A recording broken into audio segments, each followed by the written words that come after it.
Hey, what is good, YouTube? It is Who's I got back for my second Leviticus study. In this chapter, we're going to be reading chapters 3 and 4 of the book of Leviticus to better understand the scriptures and the law of God and the parts of the Bible that a lot of people may not know so much about because it can get repetitive or this, that, and the third. We're going to be studying these things. Last episode in the last study, we reviewed the first two chapters. Now we're going to be reviewing chapters 3 and 4. Leviticus chapter 3 is laws about peace offerings. In the last episode, we talked about laws for burnt offerings and laws for grain offerings that the Israelites would do. Now here, we have the regulations about peace offerings. And one of the ways to simplify it is the fact that peace offerings are basically divided into two categories. One, procedures for animals in the herd, and the other, procedures for animals in the flock. Well, let me try to get this lighting straight. So with that being said, we're going to start Leviticus chapter 3. If his offering is a sacrifice of peace offering, if he offers an animal from the herd, male or female, he shall offer it without blemish before the Lord. And he shall lay his hand on the head of his offering and kill it at the entrance of the tent of meeting. And Aaron's sons, the priests, shall throw the blood against the sides of the altar. And from the sacrifice of the peace offering, as food offering to the Lord, he shall offer the fat covering the entrails, and all the fat that is on the entrails, and the two kidneys with the fat that is on them at the loins, and the long lobe of the liver that he shall remove with the kidneys. Then Aaron's son shall burn it on the altar on top of the burnt offering, which is on the wood on the fire. It is a food offering with a pleasing aroma to the Lord. If you're making a peace offering from the herd, it's giving all the procedures. One basic takeaway is that it's a heavy emphasis on the fat. And one of the things I was looking at in the study notes is that the fat would represent the best part of the animal to the ancient Israelite society, which makes sense. That's sort of similar to now, but how some of the tastiest pieces are the fat. All right. So the fact that they're emphasizing offering the fat to God of the animal that they're sacrificing reflects the fact that you're giving God the best. You're giving God the best of what you have as a means of showing your respect for him. All right. So this is how we're going to offer our herds as a peace offering. The verses 6 to 17 give sort of the regulations about when you offer part of your flock as a peace offering. Verse 6, if his offering for a sacrifice of peace offering to the Lord is an animal from the flock, male or female, he shall offer it without blemish. If he offers a lamb for his offering, then he shall offer it before the Lord, lay his hand on the head of his offering, and kill it in front of the tent of meeting. And Aaron's son shall throw its blood against the sides of the altar. Then from the sacrifice of the peace offering he shall offer as a food offering to the Lord its fat. He shall remove the whole fat tail, cut off close to the backbone, and the fat that covers the entrails, and all the fat that is on the entrails, and the two kidneys with the fat that is on them at the loins, and the long lobe of the liver that he shall remove with the kidneys. So it's basically saying, all right, you're offering as a peace offering, and then as a food offering, you're offering all these fat and all these specific body parts and things that I'm reading to you. So it's almost like there's layers to the offering. It says, from the peace offering, from the sacrifice of the peace offering, you're going to offer the fat of the animal as a food offering to the Lord. So it's just interesting because that's where that second layer comes in. It's like almost going above the peace offering, where the fat is given as its own sort of food offering, which is pretty interesting. And that's what we're reading before when it dealt with the herd, about how it relates to the food offering, is that after you would offer your herd or your flock, you would offer the fat of the animal as a food offering to the Lord, because fat represents giving the best to God. Verse 11, and the priest shall burn it on the altar as a food offering to the Lord. If his offering is a goat, then he shall offer it before the Lord and lay his hand on its head and kill it in front of the tent of meeting. And the sons of Aaron shall throw its blood against the sides of the altar.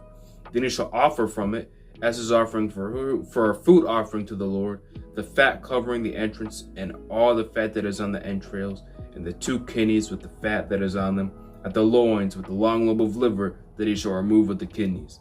And the priest shall burn them on the altar as a food offering with a pleasing aroma. All fat is the Lord's. There it is, summed up right there in verse 16. All fat is the Lord's. All fat belongs to Jehovah. All fat belongs to Yahweh. All right. It might sound silly to put it in those terms to us now, but this is reflecting the importance on why all these sacrifices would have an additional layer of giving all the fat of the animal and burning it up to the Lord, and then it would be accepted with a pleasing aroma, as it says in verse 16. Verse 17, it shall be a statute forever throughout your generations and all your dwelling places, that you eat neither fat nor blood. So what this basically is saying is that God is laying down the law, and he's basically saying it shall be a perpetuate commandment within this covenant between me and you, that you shall neither eat fat nor blood. So that's interesting. Again, when we talk about the letter and the spirit of the law, there are several valuable lessons we could get from studying these ancient practices and ancient scriptures. Number one, we see how holy God is and how perfect he is in that when the children of Israel would sacrifice to the Most High, it would have to be the best part. They're giving the best part to the Lord, and they're honoring him through that. Like verse 16 said, all fat is the Lord's. All fat is Jehovah's. So you're offering the fat of the animal to really give that respect to God. And we see how much good God is, and how perfect he is, how holy he is, and how he demanded the best among his people. It sort of gives us an understanding for the threshold of perfection that we could see fulfilled in Christ Jesus, the Messiah who would make the ultimate sacrifice, as the Hebrews and apostles witnessed and gave us ultimately accounts for in the New Testament and creeds like in 1 Corinthians 15. And before I read chapter 4, if anyone doesn't know, the sons of Aaron are basically the priests of Israel, because Aaron was Moses' brother. He was the first high priest, and then his descendants would become the priests and the high priests of Israel. So they're the ones in charge of the tabernacle. They're the ones in charge of the temple later on. And they're the ones who are sort of performing these rituals about sprinkling the blood and offering sacrifices on the altar. It's the ancient priesthood of the children of Israel. So with that being said, we're going to read chapter 4. Chapter 4 is a little bit longer, but it's easier to understand. All right. Laws for sin offerings. All right. And the Lord spoke to Moses, this is Leviticus chapter 4, saying, speak to the people of Israel, saying, if anyone sins unintentionally in any of the Lord's commandments about things not to be done, and does any of them, if it is the anointed priest who sins, thus bringing guilt on the people, then he shall offer for the sin that he has committed a bull from the herd without blemish to the Lord for a sin offering. He shall bring the bull to the entrance of the tent of meeting before the Lord, and lay his hand on the head of the bull, and kill the bull before the Lord.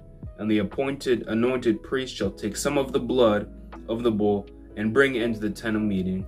And the priest shall dip his finger in the blood, and sprinkle part of the blood 7 times before the Lord in front of the veil of the sanctuary. I want to pause there because 2 things. Number 1, this is talking about unintentional sins. So if you're sinning unintentionally, and we're going from the highest level to the lowest level.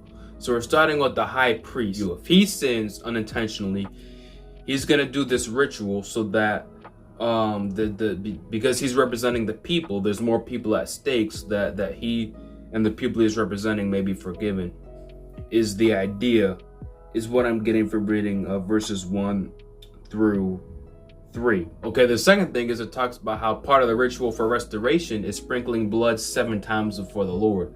And I just want to point that out because certain numbers in the Bible have a lot of value. One of them is the number 40, which we can see. The other is the number 7, right?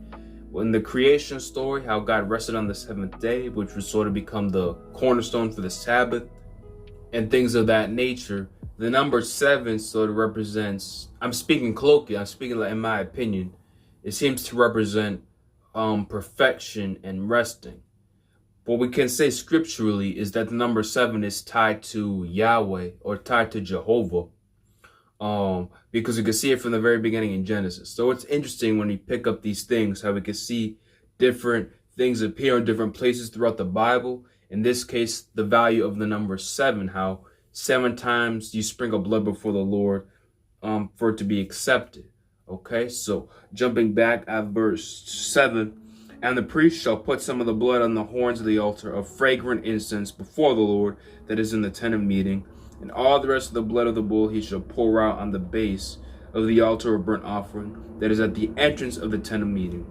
And all the fat of the bull of the sin offering He shall remove from it the fat that covers the entrails and all the fat that is on the entrails, and the 2 kidneys with the fat that is on them, and the loins, and the long lobe of the liver that he shall remove with the kidneys, just as these are taken from the ox of the sacrifice of the peace offerings, and the priest shall burn them on the altar of burnt offering. So the Bible is telling you right there, this is the same procedure of what we read in Leviticus chapter 3, now applied for the sin offerings if someone sins unintentionally, by mistake, sinning by mistake. So it is cool, because this is something I said in the last video, is a lot of times in Leviticus, there will be repeated phrases where the Lord will say something and then he'll say the exact same thing verbatim, and it can seem repetitive, but it's just sort of giving the Israelites this guide and these frameworks for how they carry out their worship. And it tells you right in verse 10 that it's the same procedure as what we just read. So I thought that was neat. Verse 11, but the skin of the bull and all its flesh, with its head, its legs, its entrails, and its dung, meaning its doo-doo, and all the rest of the bull, he shall carry outside the camp to a clean place, to the ash heap, and shall burn it up on fire for wood. On the ash heap it shall be burned up. So this seems to me, to my understanding, is that it's the fat that is prioritized. The fat is what the Lord wants. So you offer the fat to God, and the skin of the actual sacrifice you take to a separate place and burn up. The skin seems to be burned up as means to destroy it. It doesn't talk about a pleasing aroma, so I don't think that the burning of the skin is meant to give an offering to God. Based on what we've read, what seems like it's going on, and I'm trying to come in a spirit of humility, is that the fat is what the Lord wants. So you're offering the fat, and then the skin is taken to another place. It's not sacrificed on the altar. And again, this is for when the high priest sins by mistake, what he is going to do. Verse 13, if the whole congregation of Israel sins unintentionally, and the thing is hidden from the eyes of the assembly, and they do any one of the things that by the Lord's commandments ought not to be done, and they realize their guilt, when the sin which they have committed becomes known, the assembly shall offer a bull from the herd for a sin offering, and bring it in front of the tent of meeting. And the elders of the congregation shall lay their hands on the head of the bull before the Lord, and the bull shall be killed before the Lord. Then the anointed priest shall bring some of the blood of the bull into the tent of meeting, and the priest shall dip his finger in the blood and sprinkle it 7 times before the Lord in front of the veil. And he shall put some of the blood on the horns of the altar that is in the tent of meeting before the Lord, and the rest of the blood he shall pour out at the base of the altar of burnt offering that is at the entrance of the tent of meeting. And all its fat he shall take from it, and shall burn on the altar. Thus shall he do with the bull. As he did with the bull of the sin offering, so he shall do with this. And the priest shall make atonement for them, and they shall be forgiven.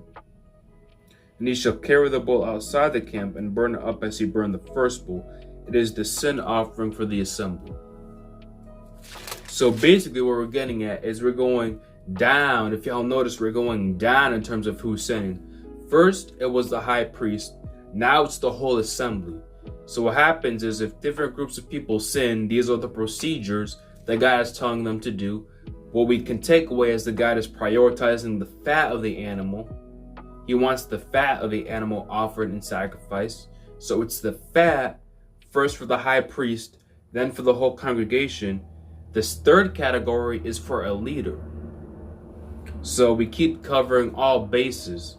Verse 22, when a leader sins, doing unintentionally any one of the things that by the commandments of the Lord his God ought not to be done, and realizes his guilt, or the sin which he has committed is made known to him, he shall bring as his offering a goat, a male without blemish, and shall lay his hand on the head of the goat, and kill it in the place where they kill the burnt offering before the Lord. It is a sin offering.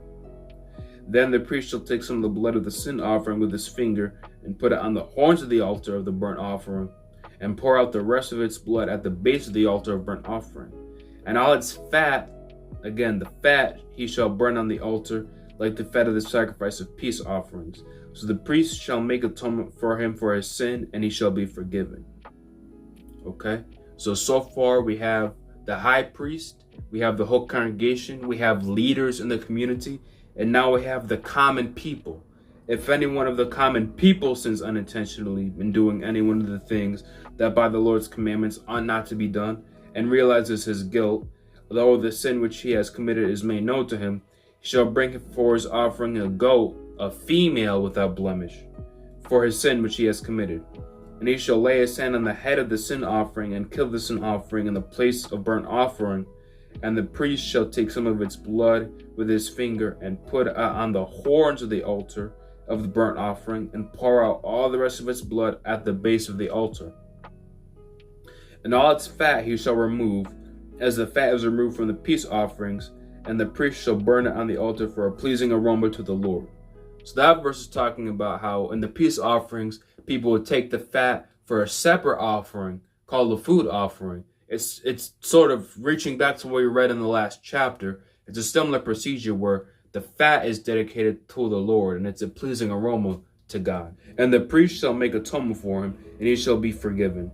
If he brings a lamb as his offering for sin offering, he shall bring a female without blemish, and lay his hand on the head of the sin offering, and kill it for a sin offering in the place of where they kill the burnt offering.